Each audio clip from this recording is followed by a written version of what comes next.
I found her in the smoke, crawling out from the ruins of the trading post. Bare feet cut open, face black with ash, eyes wide and mute. She couldn't have been more than 9. When I carried her out, she clung to my shirt like she'd known me her whole life. I thought I'd saved a child. I didn't know she belonged to the woman I'd once left without a word. The post was still burning when the sheriff rode in with his men.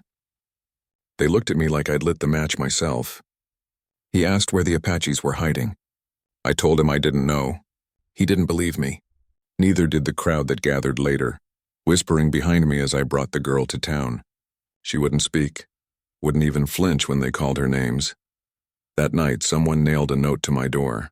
Return the savage or hang. I stared at it for a long time before I tore it down. I'd seen that handwriting before. Elena's. The girl wouldn't eat. She just sat near the stove, knees to her chest, staring at the flames. I didn't ask questions. Didn't know how to. The silence filled the cabin like smoke, thick and uneasy. Outside, the wind dragged sand across the porch. Inside, I could hear her breathing, slow and shallow. When I poured her a cup of water, she didn't look up. Her neck had a scar, pale and thin like a rope burn. I tried not to stare. She noticed anyway. Her hands tightened around the tin cup, trembling just once before she set it down. Name? I asked. Nothing. Just her eyes flicking toward the fire, then back to the door. I didn't press her. I'd been mute myself once, different reason, same shape. After the war, after that Apache raid I led, I didn't speak for 3 months. Not until whiskey gave me the nerve. Maybe that's why I didn't leave her out there. By morning, word had already spread. 2 ranch hands came by, pretending to look for a missing mule. They stared at her, spat, and told me the sheriff was rounding up anyone who'd helped them people. When I closed the door, one of them muttered, "You're digging your own grave." Mercer. I sat at the table after they left. The girl had moved closer to the window. Watching the horizon, every few minutes she'd touch the small necklace hanging around her neck. A carved bone piece shaped like a bird. It was clean, carefully kept, too fine to have come from that burnt-out post. Before noon, I rode into town to buy supplies. The street quieted when I walked in. Same old eyes, same old suspicion. Sheriff Collier was by the saloon, polishing his badge like it mattered. "You got a visitor," he said without looking up. Elena stepped out from the alley, dust on her dress, her face older than I remembered but still steady. I hadn't seen her in years, not since I'd left her standing by that riverbank. She didn't smile. "Where is she?" she asked. "Who?" "The girl. Nita." The name hit me like a blow. "You know her?" Elena's jaw tensed. "She's mine." I didn't answer. "Couldn't." "She was taken during the raid," she said. "Your raid." The street tilted. The sound of the wind sharpened. Collier looked between us, his grin slow and sour.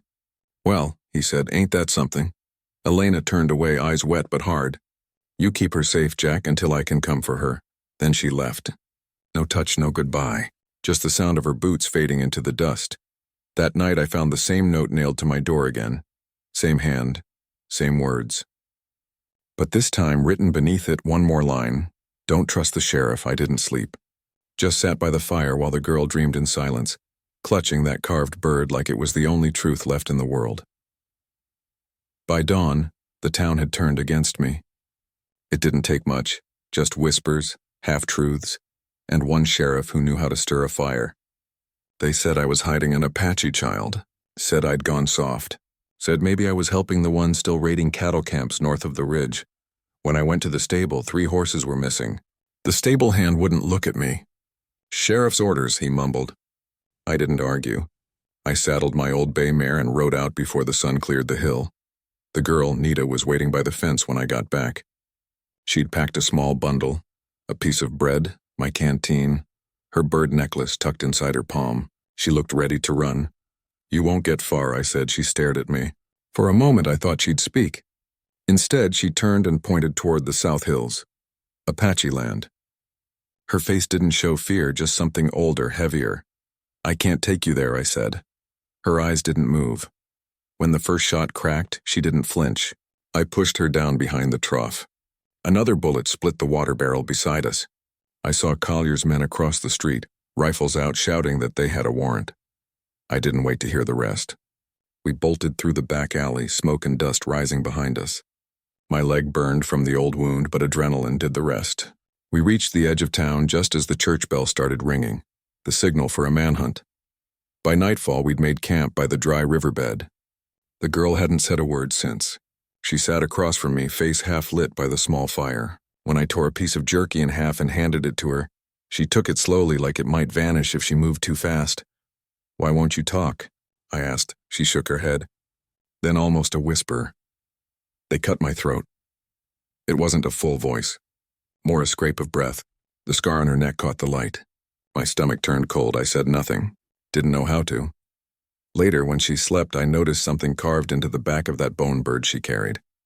A single letter, E. Elena's mark. The next morning, we followed the canyon trail north, hoping to lose Collier's men in the rocks. But the world had already closed around us. By noon, we found boot tracks behind ours, fresh ones.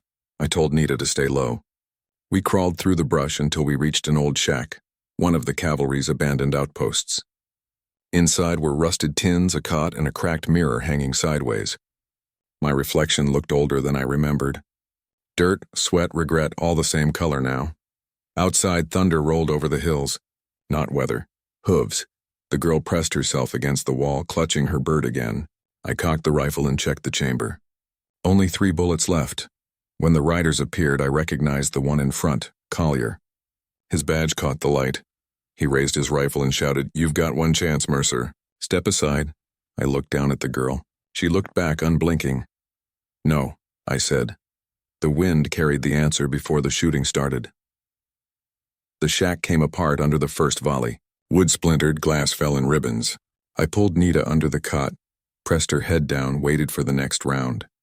My rifle jammed halfway through the second shot. I swore under my breath, slammed it against the frame until it clicked back. When I leaned out, Collier's men were fanning around the ridge. He stayed behind them, calm, deliberate, like he had all the time in the world. "Bring her out," he shouted. "You're not dying for a mute savage. I fired once." The shot grazed his hat. He ducked, then laughed. "Thought so. The standoff didn't last. My ammo ran out, theirs didn't. By dusk, the shack was nothing but smoke and wood dust. They waited for the fire to die before coming in. I'd already taken Nita out the back, through the dry wash that led down to the creek. We crawled half a mile before the sound of horses faded. When we finally stopped, I collapsed against a rock. My lungs ached, my leg throbbed. Nita sat beside me, eyes fixed on the horizon. She touched her neck again, then looked at me, almost studying. "You knew my mother," she said. The voice was cracked, almost painful, but the words were clear enough. "Yes," I said. "A long time ago." She didn't blink. "You hurt her." The air tightened. I looked away. "Yes, why?" I could have lied. Said war, said duty, said I didn't know what I was doing. But that wasn't it. "Because I was scared," I said. "And because I thought I could live without her." She nodded once, quiet. "You can't." Her voice broke again on the last word, a small rasp that caught in her throat. Then silence, the kind that presses against your ribs. We rested there until dark. I tried to keep watch, but exhaustion won. When I woke, Nita was gone. Tracks led north toward the canyons where her people once hid. I followed until sunrise. The wind was sharp, the sky colorless. I found her standing by an old cedar tree, the necklace in her hand. "She told me you'd come," she said. I froze. "Your mother?" She nodded. "She came last night, said I had to forgive you." I didn't know if she was dreaming or if guilt had built a ghost between us. Didn't matter. The truth was, forgiveness had never been mine to ask for.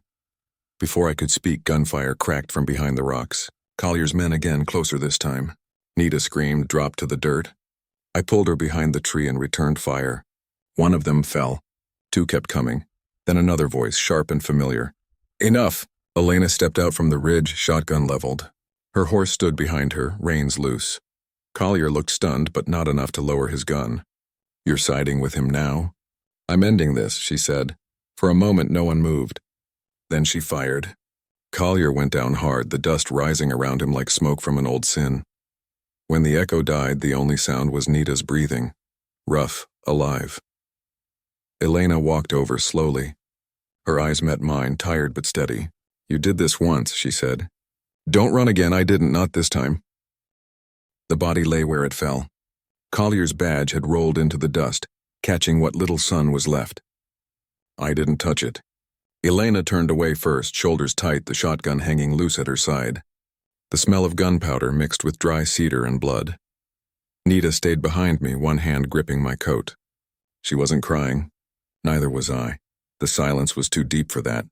We buried Collier by the creek. No marker. Just a shallow mound and a few stones to keep the coyotes off him. When it was done, Elena wiped her hands on her skirt. Slow and deliberate, as if trying to wash away years instead of dirt. I sent that note, she said finally. I figured. I wanted you to take her, not fight for her. I don't run anymore, she looked up, meeting my eyes for the first time since the riverbank years ago. You did once. Not again. The air cooled as the sun dipped behind the ridge. Elena's face softened, but only slightly. They'll come looking. Collier had friends in Fort Sumner. Word'll spread, then we leave. She hesitated. You think you can outrun what you did? I didn't answer. She didn't need me to. We camped by the creek that night. Nita fell asleep first. Her small frame curled close to the fire. Elena sat across from me, her shawl pulled tight, her eyes reflecting the flames. She remembers the night of the raid, she said. Says a man carried her out before the shooting started. I stared into the fire. The faces I'd tried to forget came back, clear as the stars above. That was me. I know. You hate me for it. She shook her head. I did. Then I saw what the others became. I don't hate you anymore, Jack. I just can't forgive you yet. That was enough. Forgiveness isn't a gift, it's a slow thaw. She reached into her satchel and pulled out a small wooden ring, worn but smooth. You carved this once, she said. You left it by the river. I didn't think you'd keep it, I didn't either. She turned it in her fingers. But Nita found it when she was little, said it belonged to her father. She believed that. She needed to. The wind shifted, carrying the smell of rain. Somewhere far off, thunder murmured. Elena stood, brushing off her skirt. We ride at first light. There's an old mission west of the ridge. Nobody goes there anymore. We can rest, decide what's next. I nodded. My legs still ached from the chase, but I could ride. You trust me again? She paused, eyes flicking toward the sleeping child. I trust that you won't leave her this time. When she walked away to check the horses, I stayed by the fire, turning the ring in my hand. The wood was cracked, but it still fit. For the first time in years, I didn't feel like a ghost. The rain came at dawn. Thin, steady, unhurried.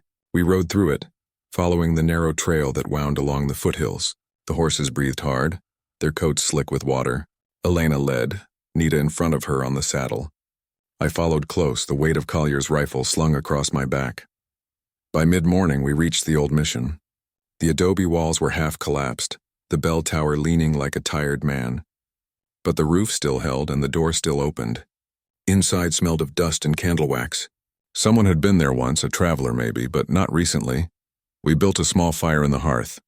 The smoke rose slow through a crack in the roof. Elena unpacked what little we had left. 2 blankets, a tin of beans, and a half loaf of bread. Nita sat near the wall, tracing shapes in the dirt with her finger. A bird. The same one carved on her necklace. She's been quiet, I said. She listens, Elena replied. Always has. I nodded, watching the child draw. Her face was calmer now. The fear had thinned, replaced by something I couldn't name, maybe trust. When the rain eased, I stepped outside. The land smelled clean. A faint trail of smoke rose from somewhere miles east, maybe a patrol camp, maybe just settlers. It didn't matter. For the first time in years, I didn't feel hunted. Elena joined me. Her hair was wet, tied back, her shawl dark with rain. She stood close, eyes scanning the same horizon. They'll keep coming, she said. Maybe, you don't care. I care, I said. Just tired of living scared. She studied me for a while, then said quietly, she'll need both of us. I know. We stood there until the clouds broke. Sunlight came through the cracks in the tower, thin gold lines cutting through the dust. It fell across Nita's drawing on the floor, a bird taking flight. Elena looked at it, then at me. She's asking for something. What? She wants to stay. The words hit deeper than I expected. I looked at the walls around us, at the fire, at the ring still wrapped around my finger. Then we stay. She smiled faintly, the kind that doesn't quite reach the eyes but means more for it. That night we slept by the fire. I woke once to the sound of rain dripping through the roof. Nita was curled between us, the bird necklace in her hand. Elena's shawl covered them both. Outside, the storm passed. I sat up, added another log to the fire, and watched it catch. The flames moved steady, quiet, sure of themselves. Maybe that was what redemption looked like. Not glory, not forgiveness, just a place to stop running. When the first light came, Nita opened her eyes and reached out her hand. I took it. Her fingers were small, but her grip was strong. Elena stirred beside her, eyes half open, voice soft. "Home," she said. And for the first time in my life, the word didn't hurt.